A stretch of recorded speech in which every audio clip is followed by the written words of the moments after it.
이사야서 40장 31절. 오직 여호와를 앙망하는 자는 새 힘을 얻으리니 독수리가 날개치며 올라감 같을 것이요 다른 박질하여도 곤비하지 아니하겠고 걸어가도 피곤하지 아니하리로다. 아멘. 이제 서로 인사합니다. 새해 복 많이 받으세요. 한번 인사하십시다. 서로 바라보면서 새해 복 많이 받으세요. 새해 복 많이 받으세요. 할렐루야. 반갑습니다. 새해는 건강하세요. 건강하세요. 할렐루야. 대박 나세요. 날아오르는 한 해가 되기 위해서 오늘 말씀 두 가지 잘 듣고요. 여러분 삶 속에 어떻게 하면 날아오를 수 있을까, 웅비할 수 있을까 우리 함께 생각해 보고자 합니다.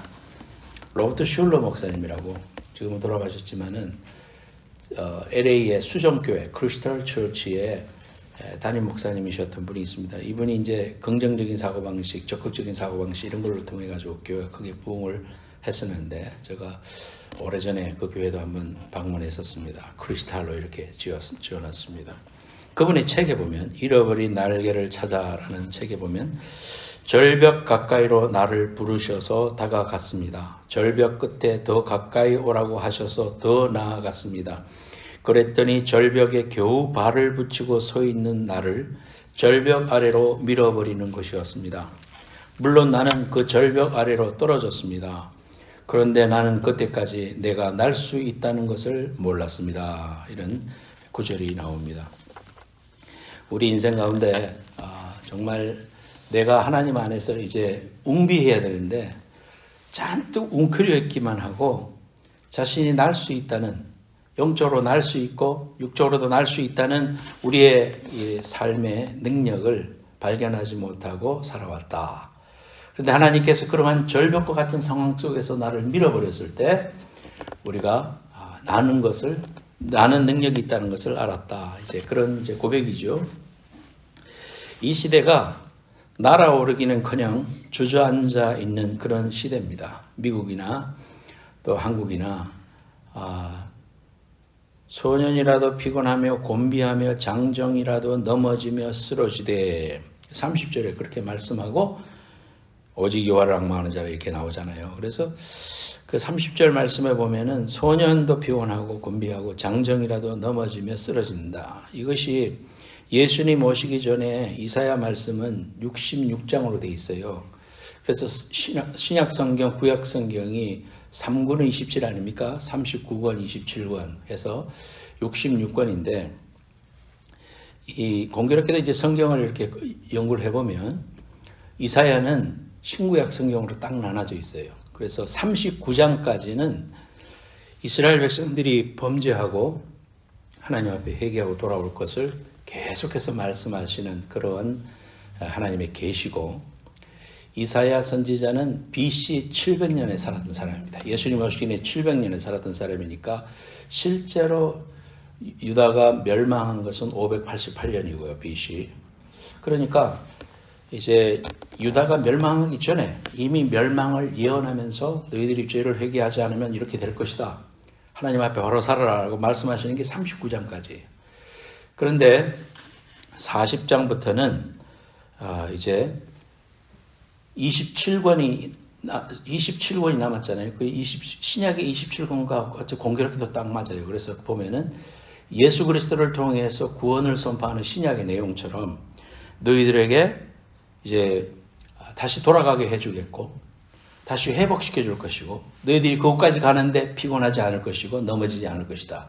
독수리 날개치며 올라갈 같을 것이다.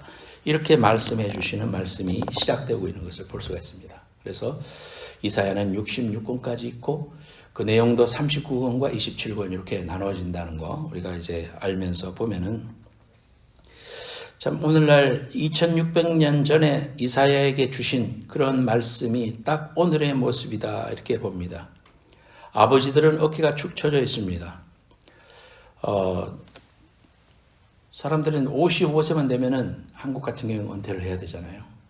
또 그전에도 다 밀려나고 빨리 패키지 줄 테니까 나가라. 그때 안 나가면은 이제 큰일 날 것 같아서 나오면 너무 젊어. 할 일이 없어요. 한국에서는. 또 미국도 마찬가지입니다. 진짜 우리 인생이 아버지들의 어깨가 축 처져 있습니다. 돈 벌어오지 못하는 아버지들을 좀 서 있을 데가 없었습니다. 또 어머니들도 마찬가지죠. 어머니들도 한숨이 앞섭니다. 애들을 교육하는 데 있어서 한국 같은 경우는 돈이 너무 많이 드니까 한숨이 저절로 쉬어집니다. 애들도 책가방이 무거워 보입니다. 미국에도 여러분들도 여러 들어서 알지만은 얼마나 많은 사람이 레이오프 당하고 잡을 잃고 있습니까? 이런 상황 속에 보면은 참 소년이라도 피곤하고 장정이라도 넘어지고 사람들은 웅크려들어서 이거 어떻게 앞으로 날아오르기는커녕 현상 유지라도 어떻게 하면 안 되겠는가 그런 생각을 하고 자꾸 이제 자신의 자신감을 잃어버리는 그런 세대가 되었다. 여러분이 잘 아는 이선균 배우가 세상을 하지겠죠. 그 이야기를 들었을 때 여러분들 저나 마찬가지로 똑같이 너무나도 안타까운 마음이 들었습니다. 그래서 패러사이트를 통해 가지고 세계적인 배우가 되었고 그 이후로 나가는 데마다 아주 흥행을 끌었는데 결국 인생의 어떤 한 단면에서 실수하고 넘어져 가지고 그것을 해결하려고 발버둥을 치다가 결국은 인간의 소망을 잃었다고 생각하니까 종착역이 뭐냐 하면은 자살하면은 세상이 끝날 줄 아는 겁니다. 이 길밖에 없어 이렇게 유산을 썼다는데 정말 이 길밖에 없었을까? 우리는 신앙인으로서 그의 가정을 생각하면 너무나도 안타깝고 정말 그러한 위기에 처해 있을 때 연예인 중에 누군가가 그리스도인으로서 손을 내밀어 줄 수 없었을까? 그런 생각을 하니까 너무나도 안타까웠습니다. 오늘날에도 보면은 그 걸그룹으로 뜨는 사람들은 빙산의 일각이죠. 그냥 몇 명이고요. 한 10년간 연습생으로 있다가 도태해버리고 사라지고 그럼 그 사람들의 그 인생은 어떻게 되는 겁니까? 참 이런 그 삶이 소망이 없다고 생각했을 때 사람들이 포기하는 것입니다. 그래서 그 죽으면은 끝이겠다. 죽으면은 그 이런 모든 것들을 안 보겠다. 죽음으로써 내 삶을 보상받을 수 있을 것이다. 그러면 죽으면 사람들이 알아줘가지고 회복될 수 있겠다. 이렇게 생각하고 죽는지 모르지만 술기운으로 미래를 생각하지 못하고 죽습니다. 근데 우리는 알죠. 죽는 것이 끝이 아니라는 거죠. 죽는 것은 정해진 것이지만 그 외에는 심판이 있다고 성경에서는 우리에게 분명하게 말하고 있습니다. 우리는 영원히 살죠. 불신자든지 신자든지 영원히 삽니다. 근데 살아가는 방법이 다르죠. 그리스도인은 우리의 죽음을 넘어서서 그것이 죽음이 아니라 영생으로 이미 연결돼서 영혼으로 들어가는 문이고 하나님을 모르고 이 세상이 전부 다인 줄 알고 돈을 쫓아서 살았던 세상 사람들은 죽으면은 지옥불에 들어가고 그 지옥불에서 뜨거워 유황불이라고 우리가 그렇게 말하지 않습니까? 불못불처럼 뜨거운데 뜨거움을 다 느낄 수는 있는데 죽질 않아요. 그러니까 뜨거 하면 이렇게 끝나야 되는데 안 끝나니까 어떻게 됩니까? 그 고통을 어떻게 감당할 수 있을까요? 그것이 영원인데. 그래서 그것도 영원이고 우리도 영원히 삽니다. 너무나도 다른 길이죠. 꺼지지 않는 지옥불에서 악한 마귀와 불뱀들에 물리면서 고통을 당하면서 영원히 살아가는 이러한 그 미래가 있다는 것을 우리가 조금이라도 볼 수 있었으면은 사람은 자살하지 못할 겁니다. 단테의 신곡에 보면은 지옥불을 상징하면서 그 지옥이 얼마나 힘든 일인가 그래가지고요. 그것을 부조해놨는 그러한 그 작품 이런 것들도 보면은 단테의 신곡에서 아이디를 얻어서 이런 걸 다 그려놨습니다. 그다음에 로마에 가면은 그 천정화를 통해 가지고 시스타나 성당 그림들을 통해 가지고도 지옥불에 대해서 이야기하고 있습니다. 참 이러한 미래 주저앉은 시대다 우리가 이렇게 말할 수 있습니다. 돈이 전부가 된 세상 속에서 사람들은 돈의 노예가 되어서 파멸로 달려갑니다. 여러분들도 그런 이야기 들어보셨겠죠. 로또를 1등한 사람들은 다 행복해야 되는데 로또를 1등한 사람들만 취재해가지고 그런 사람들을 연구했는 그런 책들이 있는데 한국이든 미국이든 3년에서 5년 안에 돈을 다 잃게 되고 또 가정이 깨지게 되고 사기꾼이 돼가지고 감방에서 지내고 아니면은 죽음으로 생을 마감한다는 많은 사람들이 그렇게 되고 만다는 그런 이야기를 우리가 듣게 됩니다. 웅크린 채로 도약을 하지 않고 그대로 주저앉느냐 아니면은 창공을 날아다니는 독수리처럼 자유롭게 날아오를 것인가. 오늘 말씀을 통해서 생각해 보셔야 합니다. 한번 따라해 보실까요? 첫째, 믿음의 날개를 펴자. 믿음의 날개를 펴자. 여러분, 영화 포레스트 검프라는 영화가 있습니다. 이 포레스트 검프라는 영화가 시작하면 IQ 75가 됐던 그 남자 배우 이름이 뭐지? 톰 행크스. 땡큐. 톰 행크스가 이렇게 앉아 있어요. IQ가 75예요. 그러니까 뭐 자기 스스로 할 수 있는 일이 별로 없어요. 근데 그 사람이 이제 화면에 보여지기까지 따라라 하면서 그 주제음악이 이렇게 연주되면서 우리가 볼 수 있는 것은 흰 깃털입니다. 흰 깃털이 막 이렇게 날아가요. 올라갔다 내려갔다 하면서 흰 깃털을 따라가요. 그 흰 깃털이 날아 올라가 가지고 결국은 맨 마지막에 도착하는 곳이 톰 행크스의 무릎 위에 떨어지는 것을 볼 수 있습니다. 그것은 무엇을 의미하고 있느냐 하면은 실존주의 철학을 의미합니다. 우리 인생이 아무런 목적 없이 바람 부는 대로 또 물결 치는 대로 그렇게 살다가 IQ 75 되는 사람이 할 수 있는 일이 별로 없고 결국은 목적 없이 살다가 무의미하게 죽는다. 그런 이야기의 메시지로 우리가 해석할 수가 있지요. 그래서 그런 것들을 보면서 우리 인생이 참 정말 그렇게 목적 없이 태어나서 목적 없이 살다가 그냥 물결 치는 대로 바람 부는 대로 후 하는 대로 이렇게 옮겨져 가면서 떨어진 곳에서 우연히 살다가 우연히 돌아가는 존재인가? 그렇지 않다는 것이죠. 모든 것은 우리는 하나님이 우리를 지으시고 우리를 이 땅에 보내신 것은 하나님의 목적이 있고 또 너를 통하여 기쁨을 이기지 못하시고 너를 인하여 기뻐하시리로다 하시는 하나님의 그 귀한 약속의 말씀 때문에 우리가 예수를 믿고 나면 우리 인생은 우연이 아니고 하나님의 귀하신 은혜 속에서 이제 타락했던 우리가 예수 그리스도의 보혈의 공로로 구원받아 아버지 집으로 가는 목적을 가지고 살아간다는 것.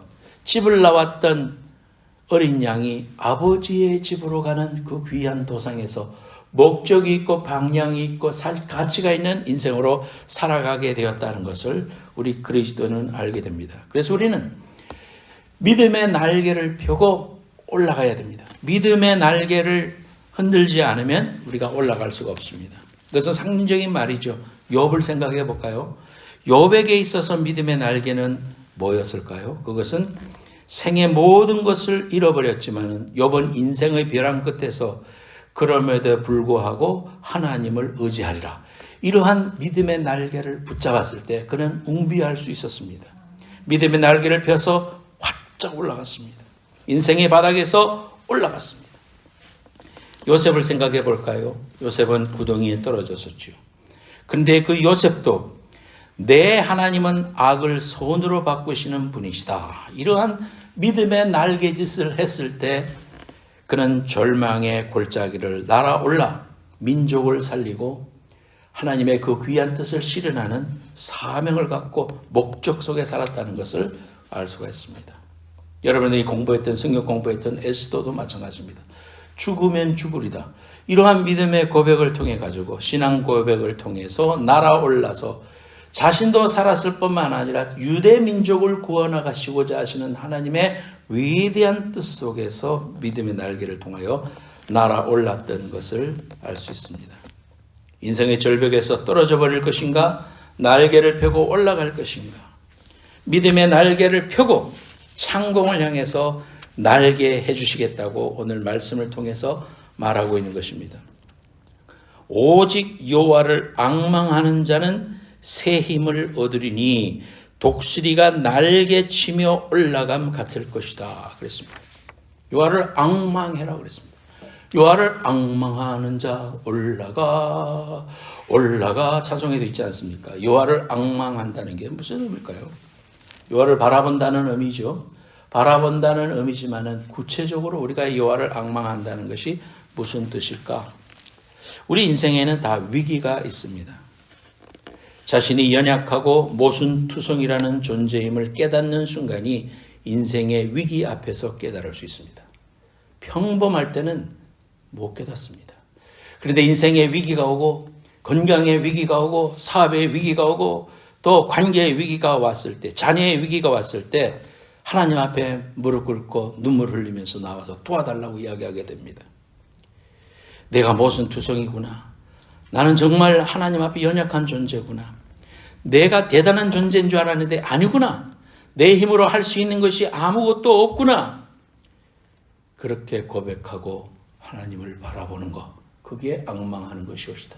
하나님을 앙망하는 그 순간 하늘이 열리고 하나님이 우리에게 주시는 날개짓을, 믿음의 날개짓을 할 수 있게 해주신다는 것을 성경은 말하고 있습니다. 내가 아무것도 아니고 하나님의 도움이 필요한 존재라는 것을 받아들이는 것이 성경의 말로는 겸손이다, 그렇게 말하죠. 하나님의 도움이 필요한 존재임을 인정하는 것, 나의 나된 것이 내가 아니라 하나님의 은혜로 된 것임을 고백하는 것입니다. 여러분, 사형리를 전할 때 이제 예수님을 영접하시겠습니까? 라고 물었을 때 사람들이 예 하면은 복음 전하는 사람은 너무 익사이딩입니다. 야, 정말 오늘 이 시간 통해서 한 생명이 구원을 받는구나.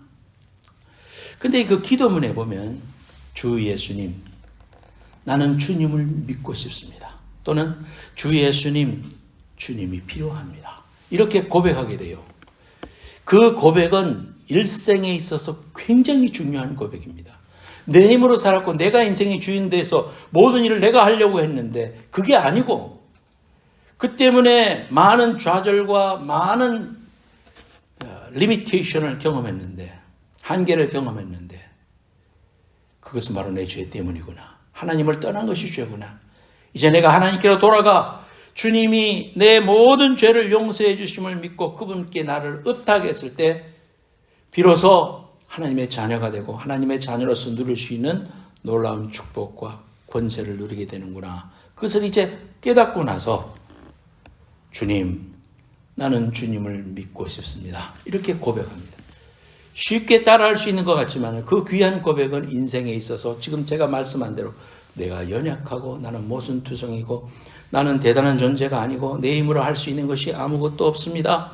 그것을 인정하고 겸손히 무릎 꿇고 회개하는 마음으로 주님이 필요합니다 라고 할 때 주님이 그의 영혼을 붙잡아 주시고 요한을 앙망하는 문이 활짝 열리게 되고 하늘을 향하여 하나님의 귀하신 은혜와 축복이 쏟아지는 귀한 순간이 된다는 사실을 성경은 우리에게 말하고 있습니다.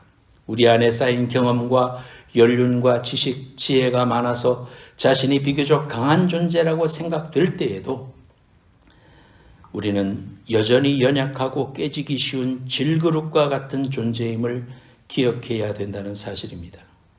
우리 주님이 말씀하실 때 우리를 질그릇이라고 했을까요? 투박하고 깨지기 쉽고 가치가 없지만 주님이 내게 담겨졌을 때 나는 금그릇이 되고 하나님의 축복의 그릇이 된다는 사실을 말씀해 주시는 거죠. 인생의 위기는 하나님으로부터 오는 것도 많지만은 우리를 연단해서 하나님의 사람으로 되게 하려고 하나님이 주시는 것도 있지만 내가 잘못해서 내 욕심으로 내가 그릇되게 행해서 오는 그러한 위기도 있지 않습니까? 그렇기 때문에 그러한 것들을 우리가 하나님 앞에서 회개하고 주님이 우리에게 깨닫게 해주시면 주님, 나는 죄인입니다. 나를 용서해 주옵소서. 이렇게 고백하고 무릎을 꿇는 일이 필요합니다. 오늘날 교회들이요, 21세기 들어오면서 왜 교회가 파워가 약해지고 힘이 없어지느냐 하면은 사람들에게 죄를 지적하지 않습니다. Everything gonna be okay. 여러분들을 하나님이 사랑하십니다. 여러분을 통해서 하나님의 놀라운 축복이 임하십니다. 이제 예수님과 함께 동행하면 만사형통합니다. 이런 쪽으로만 이야기를 많이 했기 때문에 당신의 죄를 회개해야 됩니다. 하나님 앞에 잘못 간 길에 대해서는 돌이켜야 됩니다. 이게 회개입니다. 이 사실을 강조하지 못했어요. 그렇기 때문에 기독교가 약해지고 영성이 약해지고 하나님 앞에서 아무런 회개가 없이 주님의 도와주시는 것만 바라는 주님을 나의 도구로만 생각하고 나의 하인처럼 생각하고 주님 이번에 내가 땅을 사놨는데 오르게 하여 주시옵소서 요 이야기만 하는 거예요. 주님 저 인간 내가 보기 싫은 저 인간이 우리 직장에서 떠나게 하여 주시옵소서. 기도가 응답이 되겠습니까? 안 되지. 동기가 벌써 미워하는 마음에서 시작하는데 하나님은 그걸 통해서 나를 연단하고 하나님의 사람 만들려고 자갈돌을 둥글둥글하게 만들려고 하는 하나님의 솜씨인지도 모르는데 그런 식으로만 해가지고는 하나님 앞에서 우리가 변화될 수가 없겠죠.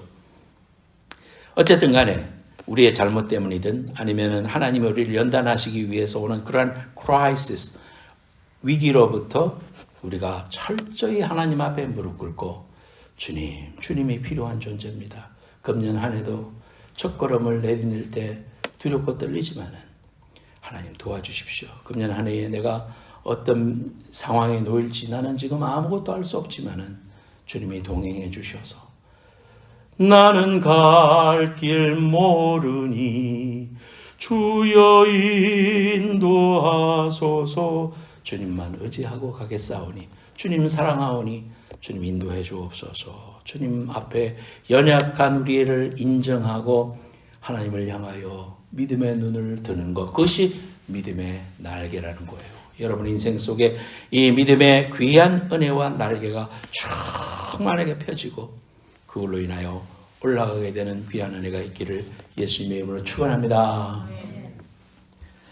두 번째로는 따라합시다. 훈련하라. 훈련하라.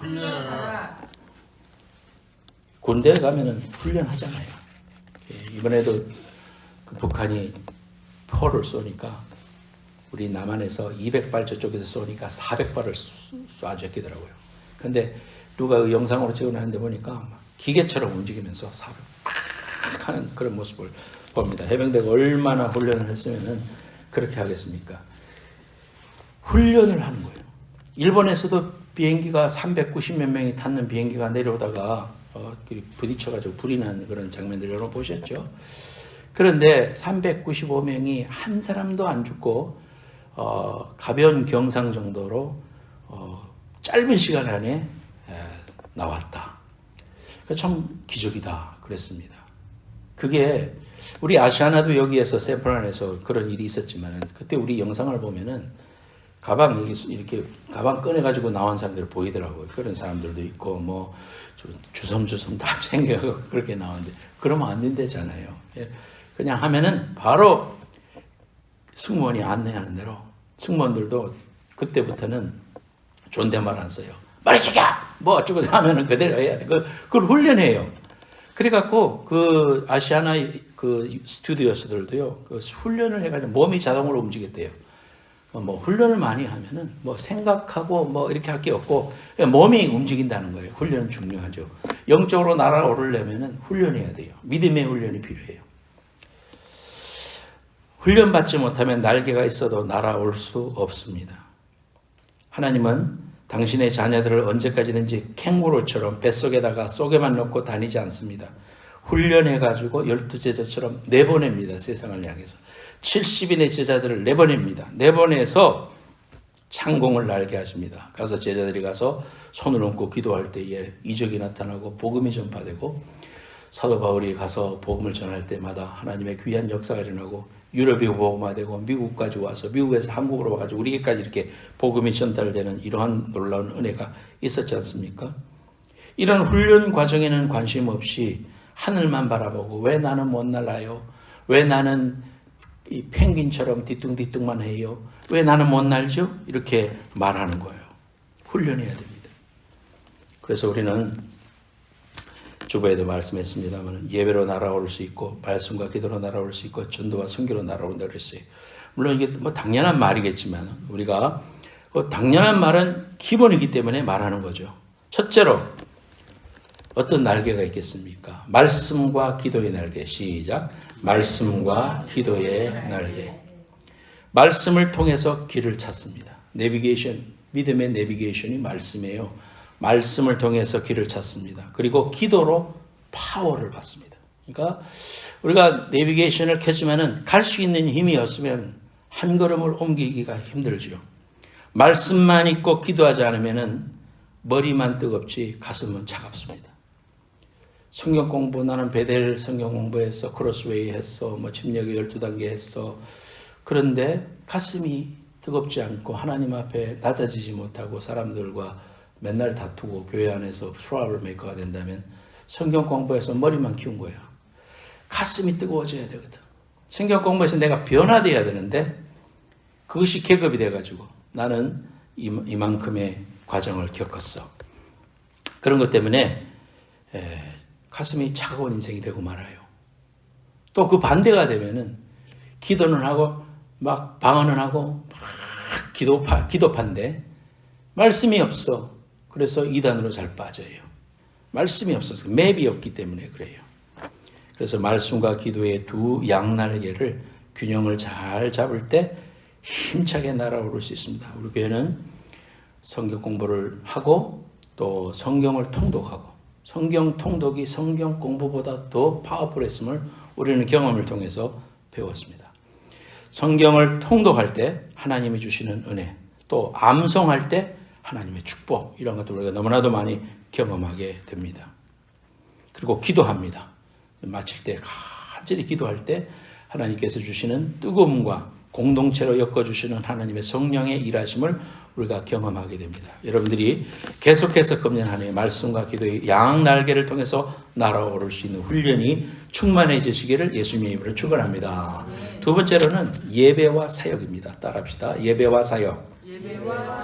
예배를 통해서 은혜를 받아야 되고 사역을 통해서 열매를 맺어야 됩니다. 믿음과 행함이라는 날개라고 말할 수도 있습니다. 그래서 예배만 드리고 사역이 없다면 그것은 온전치 못합니다. 반대로 사역은 열심인데 예배를 등한시하면 참된 열매를 거둘 수 없습니다. 예배 훈련과 사역 훈련을 잘 받을 때 두 날개로 날아 올라갈 수가 있는 것입니다. 그래서 여러분들이 새해에는 여러분들이 교회 안에서 여러 가지 사역들을 함께 나눠서 하면서, 비록 우리가 사람이 적지만 여러 가지 디파트먼트를 만들어서 그런 일에 선교하고 또 중보기도 사역하고 또 새신자를 봉사하고 또 찬양팀을 훈련하고 이러한 일들을 열심히 하고요.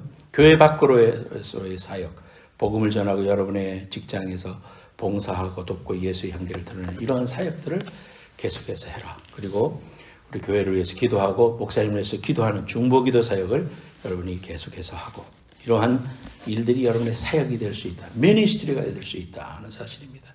복음을 전하고 어쨌든지 복음을 전하고자 하는 강한 열망과 부담감, 이런 것들로 인해서 여러분 속에 이러한 아름다운 열매가 맺혀지는 양날개가 발전할 수 있기를 예수님의 이름으로 축원합니다. 세 번째로는 따라합시다. 십자가와 부활의 날개. 갈라디아서 2장 20절 말씀을 통해서 나는 죽었다, 예수가 산다. 나는 심려를 받을 때 눕잖아요. 침례할 때 뒤로 눕히잖아요. 뒤로 눕히는 건 장사한다 이 말이에요. 씻는다는 의미가 아니고 죽었다 이 말입니다. 그래서 뒤로 눕힙니다. 뒤로 눕혔다가 일으키잖아요. 저는 장사를 경험해 보는 겁니다. 그래서 나는 죽었다. 그리고 이제는 그것 끝이 아니고 부활한다. 부활의 생명으로. 죽었다가 물속에서 일었을 때는 이제는 나는 부활의 생명으로 하나님 앞에 승리하는 그러한 부활의 십자가로 우리가 살아가야 된다. 그렇게 고백하는 것이 필요합니다. 신앙생활을 하면서 갈라디아서 2장 20절 말씀을 하루에도 12번씩 외우고 입으로 고백하고 해가지고요. 나는 죽었다. 예수가 산다. 내 안에서 나는 죽었다. 그리스도의 귀한 향기로 내가 거듭난 존재다. 이거를 알고요. 믿음으로 훈련해야 돼요. 안 그러면 자존감이 약하고 여러 가지 상처로 이렇게 회복되지 못한 상태로는 남이 무슨 말 딱 하면은 팍 받쳐가지고 그것 때문에 막 3일 밤을 알아요. 너무너무 고통스러워하고. 그럴 때 갈라디아서 2장 20절 내가 그리스도와 함께 십자가에 못 박혔느니 그런지 이제 내가 사는 것이 아니요 내 안에 그리스도께서 사는 것이다. 내가 육체가 안 돼서 사는 것, 나를 사랑해서 나를 위하여 자기 몸을 들이시 하나님의 아들을 믿는 믿음 안에서 사는 것이다. 나는 죽었지. 그래 나는 죽었지. 그러면 배우자가 엉뚱한 소리를 해도 나는 죽었는데 뭐 나는 죽었지. 나는 십자가에서 이미 2000년 전에 죽었잖아. 그것이 완전히 장사 지낸 바 되어서 완성되는 건 주님 나라 들어가서지만, 그러나 우리가 훈련하면 우리가 성화에 이뤄가는 거예요. 달라지는 거예요. 작년보다 금년이 달라져야 돼요. 재작년보다 작년이 더 좋았어야 되고 작년보다 금년이 더 좋아야 돼요. 여러분, 이러한 십자가와 부활의 날개를 통해서 여러분의 인생 가운데 영적으로 육적으로 다 날아오르고 여러분의 삶의 형편들이 다 날아오르고 하나님의 축복 속에 살아가는 귀한 성도들 되시길 예수님으로 축원합니다. 찬송 부르겠습니다. 말씀 기억하면서 찬송하겠습니다.